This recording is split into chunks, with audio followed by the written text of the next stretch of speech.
हमारे गांव में खेल का मैदान नहीं है। हमारे गांव में खेल का मैदान न होने के कारण बच्चे खेल के क्षेत्र में आगे नहीं बढ़ पा रहे। आज के समय में खेल का बहुत महत्व है। खेल का मैदान होने से हमारे बच्चे खेल के क्षेत्र में आगे बढ़ेंगे। अगर जैसे कि सरपंच साहब हमारे गांव का रोहन और उसका ग्रुप फुटबॉल में बहुत अच्छे हैं। उनकी टीम ने जिले के स्तर पर जीत हासिल की है। अगर हमारे गांव में खेल का मैदान बनेगा तो वो और भी आगे बढ़ पाएंगे। तो हमारे गांव में खेल का मैदान बनना चाहिए। गांव में खेल का मैदान होना जरूरी है। इससे हमारे गांव का नाम रोशन होगा, बच्चे आगे बढ़ेंगे और बच्चों का भविष्य सुधरेगा। जैसा कि हमारे बच्चों की ये भविष्य की बात है, तो हमें हमारे गांव में मैदान बनाना है। तो मेरा ग्रामवासियों से अनुरोध है, क्योंकि हमारे ग्राम सभा के पास इतनी जमीन नहीं है, तो आप थोड़ी थोड़ी जमीन दे तो हमारे गांव का मैदान बन सकता है। तो आप जमीन देने के लिए तैयार हैं? हाँ। कि हमारे गांव में मैदान बन जाए।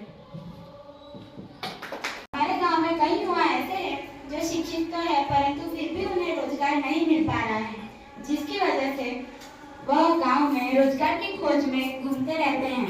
आप उन्हें सहायता प्रदान करें ताकि वह अपना कुछ कार्य शुरू कर सके और उसे आगे बढ़ाए। दूसरी समस्या यह है कि हमारे गांव में कई किसान ऐसे हैं जो मौसम के आधारित कृषि करते हैं, जिसकी वजह से उन्हें कई मौसम में रोजगार नहीं मिल पाता है और उन्हें अपना जीवन निर्धनता में व्यतीत करना पड़ता है। आप किसी योजना के बारे में बताएं जिससे वह उन्हें सहायता प्राप्त हो सके। मैंने गांव में दो प्रकार के बेरोजगार देखे हैं। पहले ऐसे युवा जो शिक्षित हैं लेकिन उनको उचित रोजगार नहीं मिल रहा है, इसलिए वो बेरोजगार बैठे हैं। और दूसरे ऐसे लोग जो कृषि के ऊपर निर्भर है और कृषि से अपनी आजीविका चलाते हैं। तो जब कृषि का मौसम नहीं होता है तो इस स्थिति में वो बेरोजगार बन जाते हैं। तो मेरा सचिव साहब से अनुरोध है कि वह इस समस्या का समाधान।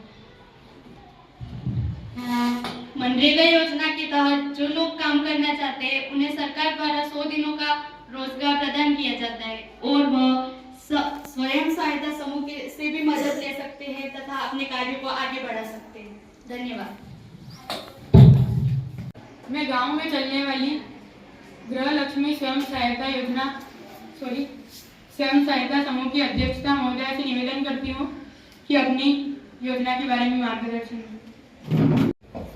जी हाँ सरपंच जी, आपके अनुसार ये गांव में एक योजना भी चलाई जा रही है जो गृह लक्ष्मी स्वयं सहायता समूह के बारे में चलाई जा रही है, जो कि गांव के कोई भी इच्छुक व्यक्तियों के इस सदस्य बनकर समूह में कोई भी बचत राशि बनाए और उसके जमा कर सकते हैं, जिसके अवधि में हम उन्हें कुछ ब्याज भी देंगे और इस राशि को हम उन्हें ऋण देने के लिए प्रयोग करेंगे और हमारे समूह के लोग उन्हें घर घर जाकर एकत्रित भी रखेंगे।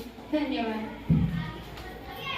जी, हमारे गांव के कुछ लोगों की आर्थिक स्थिति अच्छी न होने के कारण बच्चों को न चाहते हुए भी बाल मजदूरी करनी पड़ती है, जिससे उनके स्वास्थ्य पर बुरा प्रभाव पड़ता है और उनका शारीरिक विकास भी रुक जाता है और वो पढ़ाई भी नहीं कर पाते।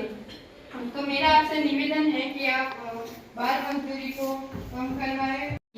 बाल मजदूरी का मुख्य कारण बेरोजगार होना अर्थात घर में वडील काम न करने की स्थिति में न होना। सरकार ने इस समस्या को ध्यान में रखते हुए 2 कानून लागू किए हैं, जिसके अनुसार 6 से 14 वर्ष से कम आयु वाले बच्चों से बाल मजदूरी करवाना अपराध है और 6 से 14 वर्ष वाले बच्चों को शिक्षा देना अनिवार्य है।